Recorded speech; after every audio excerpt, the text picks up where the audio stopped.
नमस्कार दोस्तों, स्वागत है आप सभी का एक बार फिर से इस स्पेशल वीडियो में। जो कि आज ये आपको स्पेशल वीडियो है मैसूर के बारे में। मैसूर के बारे में कुछ ऐसी इंफॉर्मेशन जो कि आपके एग्जामिनेशन पॉइंट ऑफ व्यू से सरकारी नौकरियों में तो खैर काम आएंगे, चाहे आप किसी भी एग्जाम को टारगेट कर रहे हो, बल्कि ये इंफॉर्मेशन आपको जिंदगी में भी काम आएगी। मतलब एक जीके के हिसाब से आपके पास ये सारी इंफॉर्मेशन होनी चाहिए। देखो मैसूर, पहले आप ध्यान से इसका मैप यानी कि मानचित्र जरा एक बार देख लीजिए। और ये जो मैसूर आपको मतलब दिखाई दे रहा है, बाद में आगे चलकर हमने इसी मैसूर को ये जो है 1956 में 1956 में इस मैसूर और मैसूर के आसपास के क्षेत्र को शामिल करके हमने कर्नाटका या कर्नाटक जैसा स्टेट का निर्माण किया या कर्नाटक जैसे राज्य की स्थापना की 1956 में। तो हम ये कह सकते हैं कि कर्नाटका स्टेट का ओल्ड नेम, पुराना नाम मैसूर होता था। कर्नाटका स्टेट में आज के समय मैसूर एक शहर है जो कि पहले पूरा एक राज्य हुआ करता था, और मैसूर शहर का नाम चेंज हो के मैसूरू कर दिया गया है। जैसे बेंगलोर बेंगलुरु, मैंगलोर मैंगलुरु, ऐसे ही मैसूर मैसूरू कर दिया गया है। अब ये जो मैसूर था तो ईस्ट इंडिया कंपनी यहां पर शासन कर रही थी, रूल कर रही थी, और ईस्ट इंडिया कंपनी को ऐसा मतलब लगा कि भैया ये मैसूर भी हमारे अंतर्गत आना चाहिए। मैं इसको थोड़ा आपको एक एग्जांपल देता हूं। जैसे कि मान लो ये केरला और कर्नाटका दोनों का एक समुद्र का किनारा है। अगर आप ज्योग्राफी में इसको पढ़ेंगे तो इसे मालाबार कोस्ट कहा गया है, यानी मालाबार नामक तट कहा गया है, समुद्र का किनारा कहा गया है। और मालाबार नामक तट जो होता था, कोस्ट जो होता था, ये स्पाइसेस यानी कि मसालों के एक्सपोर्ट इंपोर्ट के लिए, ट्रेड के लिए बहुत मशहूर होता था। यानी कि यहाँ से ट्रेड करते थे, फिर व्यापार करते थे मसालों का। और जब यहाँ से कोई और मसालों का व्यापार करता था, यानी या तो बाहर बेचता होगा, तो उन्हें जिनके जो मैसूर के ऊपर जिनका शासन था उनको टैक्स के तौर पे पैसा देना होता था। तो ईस्ट इंडिया कंपनी ने सोचा कि हम इनको पैसा क्यों दें भाई, है ये अधिक पैसा हमसे मतलब लेते हैं, क्यों ना मालाबार कोस्ट के ऊपर ही कब्जा कर लिया जाए और यहाँ से मसालों के व्यापार को आगे बढ़ाया जाए। लेकिन मालाबार के कोस्ट के ऊपर कब्जा करना इतना आसान नहीं था, क्योंकि ये जो रीजन था मैसूर इसके अंडर में आता था, इसके अधीन होता था मालाबार कोस्ट। और मैसूर का राजा था हैदर अली, आपने नाम सुना होगा हैदर अली। और हैदर अली का बेटा था टीपू सुल्तान। मतलब हम बोल सकते हैं कि हैदर अली और टीपू सुल्तान के अधीन मालाबार का क्षेत्र या पूरा मैसूर का क्षेत्र आया करता था। इसी के ऊपर कब्जा करने के लिए ईस्ट इंडिया कंपनी और हैदर अली के बीच या फिर टीपू सुल्तान के बीच मतलब 4 युद्ध हुए हैं, और जिन युद्धों को नाम दिया गया है एंग्लो मैसूर वॉर या फिर आंग्ल मैसूर युद्ध। क्या नाम दिया गया है मेरे बच्चे? नाम दिया गया है, आप याद कर लेना, एंग्लो मैसूर वॉर्स, यानी आंग्ल मैसूर युद्ध। आंग्ल का मतलब अंग्रेज यानी ईस्ट इंडिया कंपनी, ठीक है। देखो समझो, समझने से ही होगा, ठीक है। और मैसूर का मतलब कर्नाटका का क्षेत्र, मैसूर यानी हैदर अली और टीपू सुल्तान का क्षेत्र। और वॉर यानी कि इन दोनों के बीच में हुए युद्ध। तो कितने एंग्लो मैसूर वॉर्स हुए हैं, कितने आंग्ल मैसूर लड़ाइयां हुई हैं? तो कुल मिलाकर अगर आपसे पूछे जाए तो 4 एंग्लो मैसूर वॉर्स या 4 एंग्लो मैसूर लड़ाइयां आप मतलब आपस में लड़ी गई हैं, ठीक है। तो अब अगर हम यहाँ बात करें जैसे कि फर्स्ट एंग्लो मैसूर वॉर की बात करें कि पहला आंग्ल मैसूर युद्ध, शॉर्ट में AMW लिख दे रहे हैं। फर्स्ट एंग्लो मैसूर वॉर जो आपका चला वो चला 1767 से लेके 69 तक, 1767 से 1769 तक आपका चला है पहला आंग्ल मैसूर युद्ध।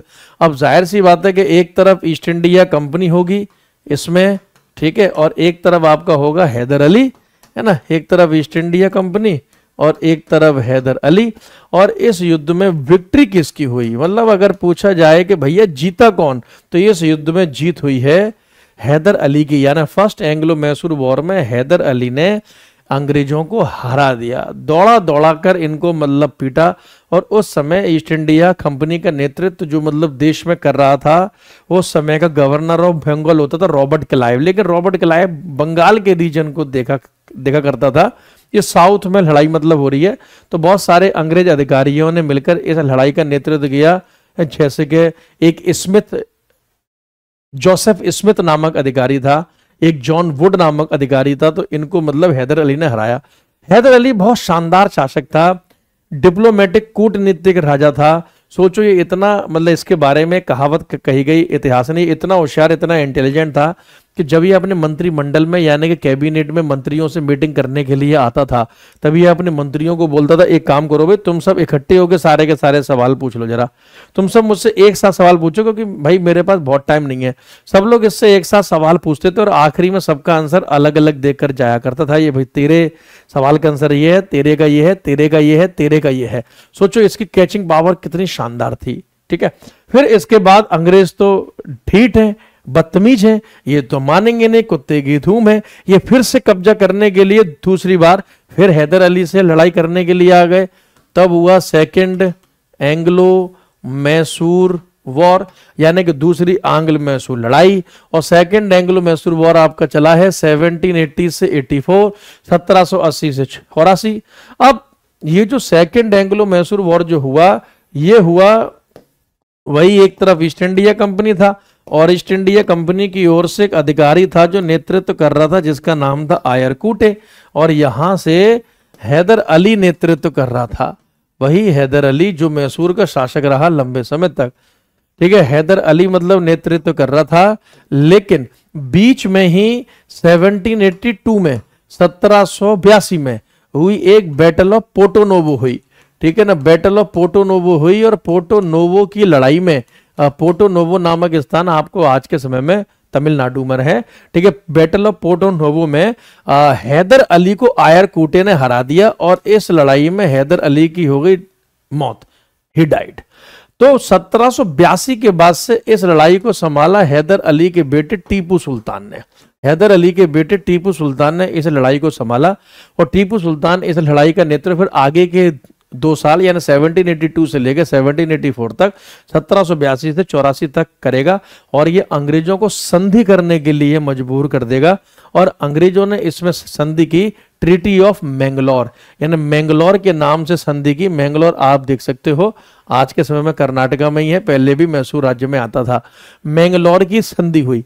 मैंगलोर की संधि में यह तय हुआ कि जो जहां है वैसा ही रहेगा, कुछ चेंज नहीं होगा। अंग्रेज लोग यानी कि टीपू सुल्तान के मामले में इंटरफेरेंस, हस्तक्षेप नहीं करेंगे, अंग्रेज लोग अपनी हद में रहेंगे। यह तय हुआ 1784 में मैंगलोर की संधि हुई है, याद रखना। यानी कि सेकंड एंग्लो मैसूर वॉर समाप्त हुआ है with treaty of Mangalore, Mangalore की संधि के तहत, और फर्स्ट एंग्लो मैसूर वॉर समाप्त हुआ है with treaty of Madras, Madras की संधि के तहत।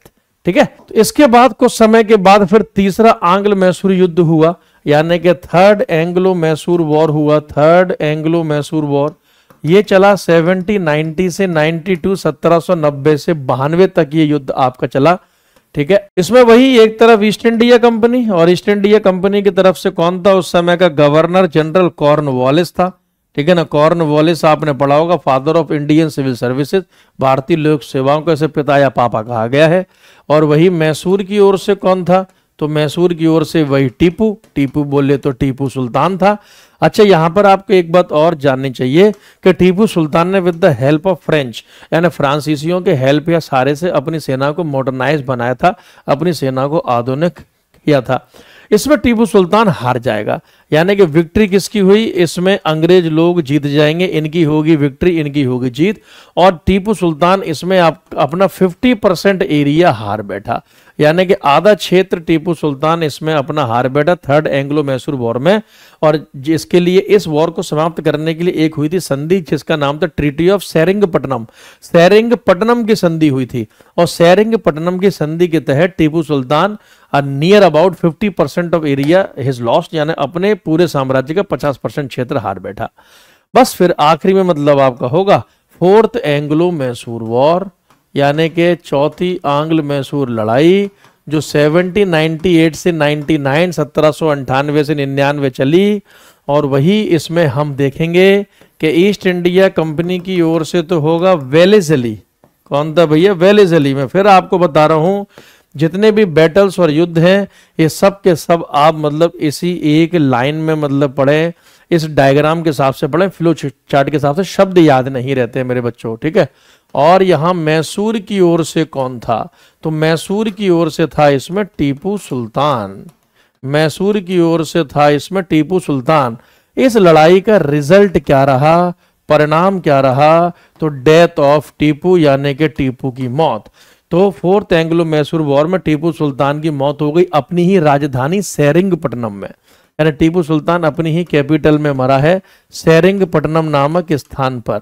तो सेरिंगपट्टनम आज के समय में कर्नाटका में है, and Seringapatam was the capital of the Tipu Sultan. तो टीपू सुल्तान का देहांत हो गया अपनी ही राजधानी में। ठीक है, इस प्रकार से एंग्लो मैसूर राइवलरी समाप्त होती है टीपू सुल्तान की डेथ के साथ। तो 4 एंग्लो मैसूर युद्ध आपकी इंफॉर्मेशन इंक्रीज करने के लिए, नॉलेज को बढ़ाने के लिए। ठीक है, 4 किताबों को एक एक बार पढ़ने से अच्छा है कि एक किताब को 4 बार पढ़ें। जिस प्रकार से बूंद बूंद से सागर बनता है, ठीक उसी प्रकार से बिंदु बिंदु से ज्ञान का सागर बनता है। कैसी लगी आपको ये इंफॉर्मेशन? अगर कुछ जिन जिन टॉपिक्स में आपको दिक्कत है, आप इस वीडियो के कमेंट बॉक्स में लिख सकते हैं। मैं उसके ऊपर भी ऐसे प्रकार की शॉर्ट वीडियोस आपको मतलब दूंगा कि गागर में सागर जैसा। ठीक है, जिस प्रकार से। ठीक है, तो इससे आप फॉलो करें, लगातार मतलब अपडेट रखें अपने आप को, और वीडियोस को अपना प्यार देना ना भूलें। बाकी कोई शिकायत हो, कुछ कहना हो, तो आप इस वीडियो के कमेंट बॉक्स में लिख सकते हैं। Thank you so much, bye bye, take care, all the very best guys. जय हिंद, जय भारत।